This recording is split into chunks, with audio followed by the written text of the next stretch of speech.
Ребята, снова здравствуйте. Сегодня у нас кортеж, кадешка. Крышка дребезжит. Там снизу болтички маленькие есть. Под крестовую отвертку надо подтягивать, иначе она дребезжит. Так, ну что, все как обычно. 169 тысяч пробег у нас. Полный привод, автомат. Какой год? 13-й год. Это крайний год, когда кадешку делали. Задиры. Клиент, как понимаю, приехал там на ТО или куда. Сделали эндоскопию, все 4 затраты. Ну и слышно, что брякает не один цилиндр, а их много. Он как дизелек работает, так, как будто бы дизельные форсунки почакивают, побрякивают. А это поршня. И говорят все 4. Ну и по звуку слышно, еще раз говорю, что не один и не два. Так, ну что, давайте будем разбирать, давайте будем дефектовать, смотреть, что в каком состоянии у нас. В каком состоянии ГРМ, распредвалы, коленвал, вкладыши, масляный насос, это самое главное. По поршням-то, в принципе, все понятно, все ясно, тут без проблем. Навесное в каком состоянии, много очень роликов, обгонная муфта, сам ремень очень длинный, все это надо смотреть, просматривать. Меньше слов, больше дела, приступаем к разбору. Ребят, разбираем автомобиль. Так, по навесному у нас два ролика, под замену идет натяжной и верхний пластиковый. Обгонная муфта заклинившая. Ремень мененный. Так, какие еще нюансы? По навесному вроде бы нюансов нет. Мотор не разбирался, герметик заводской. Твердый все это дело. Ничего нигде не снималось по мотору именно. Но опять-таки что-то с этой стороны разбиралось, потому что вот это вот не было привернуто крепление. Опа, видно гайки там не было вообще. Здесь видно, что резьба вся в грязи. Не было привернуто, что-то там разбирали. А так, в принципе, все остальное не трогалось как бы. Цепь натяжитель вышел больше, чем наполовину. Еще даже не до конца натянута, поэтому комплект ГРМ будем менять. В принципе, все. Давайте будем приступать к демонтажу распредвалов, ГРМ, ГБЦ и смотреть на цилиндры, что там у нас по цилиндрам происходит. А, еще нюанс. Вот что. Вот какая ерунда была. В охлаждайке такое ощущение, что именно сюда что-то добавляли неправильно, либо масло, либо что-то еще заливали. Посмотрим, конечно, пробило, не пробило там прокладку, но я сомневаюсь, это на кадешках вообще не встречал такого. Бачок чистый внутри, то есть там ничего нет, а такое ощущение, что просто вверх в радиатор залили что-то. Были такие случаи, там у нас в бачке все чисто, то есть никакой эмульсии, ничего нет. Вот такая вот история. Как-то так. Работаем дальше. Так, ребят, ну что, ГБЦ у нас снято.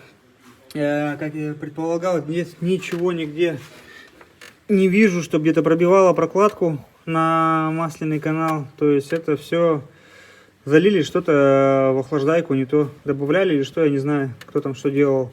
Ну, в общем, как-то так, такие уже случаи у нас были, приезжали. Так, здесь у нас видно, что задраты вообще все 4 цилиндра. Второй, третий, четвертый примерно одно и то же. Первый, чуть меньше. Сейчас что мы делаем? Распредвалы, кстати, живые. Достаем блок, разбираем, смотрим на коленвал, смотрим на вкладыш, смотрим на насос. В принципе, как-то так. Работаем дальше. Мотор мы полностью, ребята, разобрали. С блока начинаем. Первый, второй, третий, четвертый. Ну, как и предполагалось, что брякает не один и не два. В данном случае это 3. Вот эти вот 3 цилиндра со стороны впуска у нас. Вот так это все дело выглядит, более-менее по-человечески. Блок маленечко сполоснули немного, перед тем, как на станок ставить. Здесь все понятно. Линейкой положили, опять-таки вот здесь вот прогиб хороший, вот в этом месте. Но, чтобы где-то масло прорывалось, этого нету. Это что-то залили, когда пытались добавить антифриз, скорее всего. Так, колено в размере все, слава богу, но вкладышам маленько досталось. Мягко говоря, где на задней шейке, особенно вот они. Видно, поэтому под замену. Насос тоже подпушил грязи. Вкладыш шатунная, такая же история. Так, это у нас первый поршень. Колечки подзабиты, но еще не до конца. Еще что-то они живут. Четвертый, вот он раз стуки сдавал. Здесь хотя подзабито хорошо. Далее второй, тоже вот он звуки сдавал. Здесь видно маслица кидала. Это у нас третий, вот он звуки сдавал. Тоже маслица кидала. Здесь кольца вообще забиты. Вот такая вот петрушка у нас происходит. Сейчас рассухарим головку, посмотрим на нее, в каком она состоянии. И будем составлять список работ, запчастей, отправлять клиенту на согласование. Что делать, что менять, в общем-то, и так далее. Ну что, на этом пока заканчиваем видео. Все показали, всю дефектовку. Что надо менять, выявили. Поэтому на этом пока все. Снова всем здравствуйте, ребят. Ну что, пришло время собирать у нас Sportage белый. Все готово. Блок у нас загильзованный, свежий, красивый хон. Сделана фреза, 7 соток снято. Отверстие под масло форсунки по наружу. Внутри все отмыто. По наружу, конечно, он был капитально грязный с обоих сторон. Все это дело щетками железными убирали. Автоматической мойки, ручной и так далее. По поршням у нас 4-5 соток зазор. Кольца сейчас обязательно проверяем в замках. 2,5-3 десятки должен присутствовать зазор. Также, что подбор вкладышей у нас так. Коробки у нас лежат. Сейчас будем микрометр настраивать, нутромер настраивать и приступать. 3 сотки у нас коренные и самые полные шатунные берется в районе 5 соток будет. Но обязательно смотреть геометрию шатуна, то есть не только по вертикали, но и по диагонали в каждую сторону, чтобы шатун никуда не увело. Поддон у нас также отмытые лежат. Ну и в принципе все, что нам потребуется. Это нам потребуется, здесь масляный насос меняется, задний коренной сальник и в принципе все. Так, меньше слов, больше дела. Давайте будем приступать. Машина должна сегодня уехать. Ребят, блок у нас собран. Вопросов ни к чему не возникало. Нюансов тоже никаких не вылезло. Все везде чистенько. Никакой пыли, грязи нет. Первый поршень отличается на 2 сотки, поэтому он и стоит в первом. Остальные 3 одинаковые. Вращается одной рукой.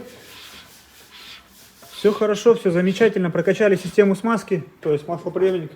Насос масляный поставили, маслоприемник заливаем, по ходу вертим, пошло подача на масляный фильтр, затягиваем фильтр, еще 5-10 оборотов и давление пойдет в моторе практически сразу же при запуске.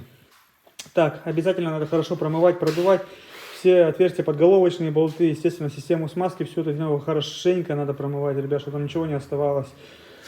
Ну и в принципе по блоку у нас все, кольца подравнивать не пришлось, все замечательно, задний коренной новый стоит, как-то так. Приступаем к монтажу на автомобиль. Ребят, блок у нас установлен, помпа, промежуток, датчик колена, все это установили. Здесь маленечко продули, промыли, всю эту грязь убрали, смыли.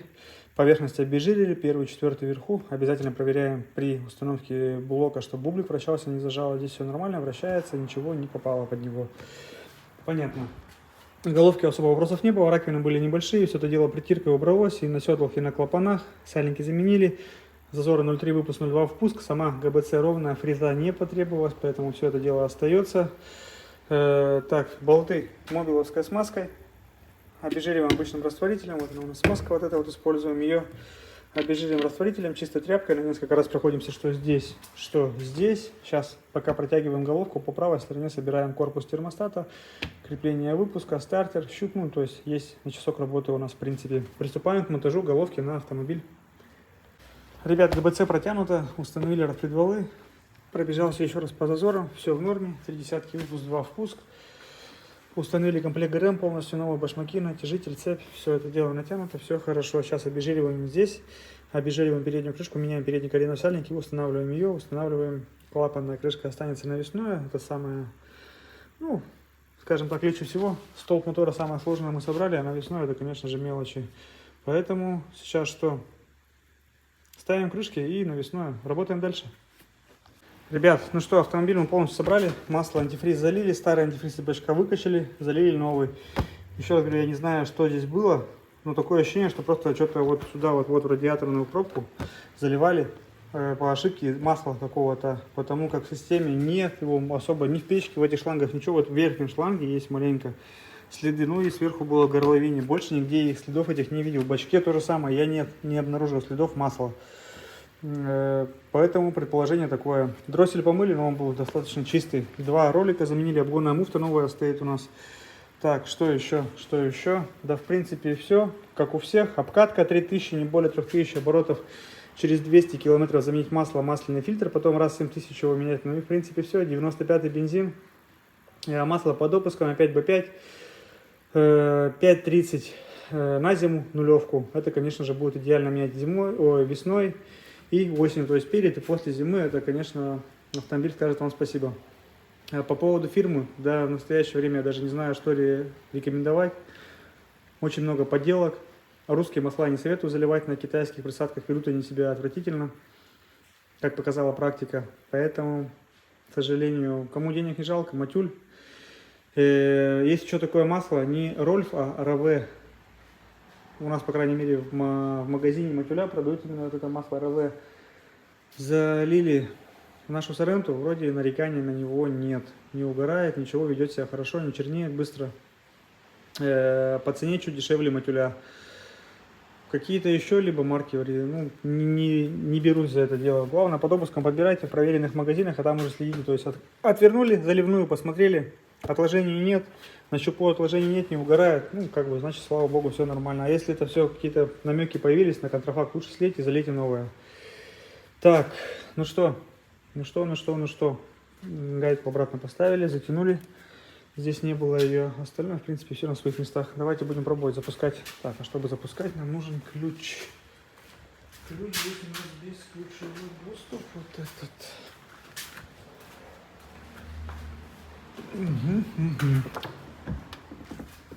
Так. Раз.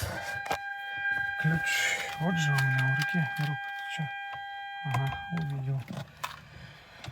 Климат выключили, давление есть, аккумулятор есть. Ну, с Богом.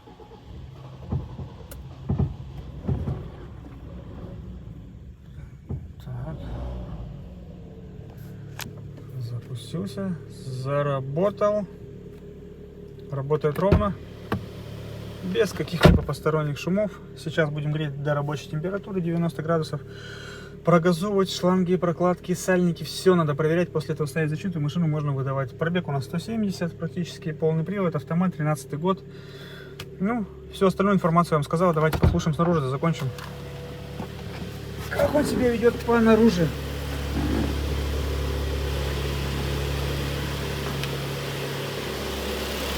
Работает ровненько, работает тихо, это самое главное. Ну что, на этом мы заканчиваем серию. Ребят, до новых встреч, до свидания. Это то, что мы жирными руками брали за выпускной коллектор, испаряется. До новых встреч, до свидания. Обслуживайте свой автомобиль вовремя, и все у вас будет нормально. Отлично.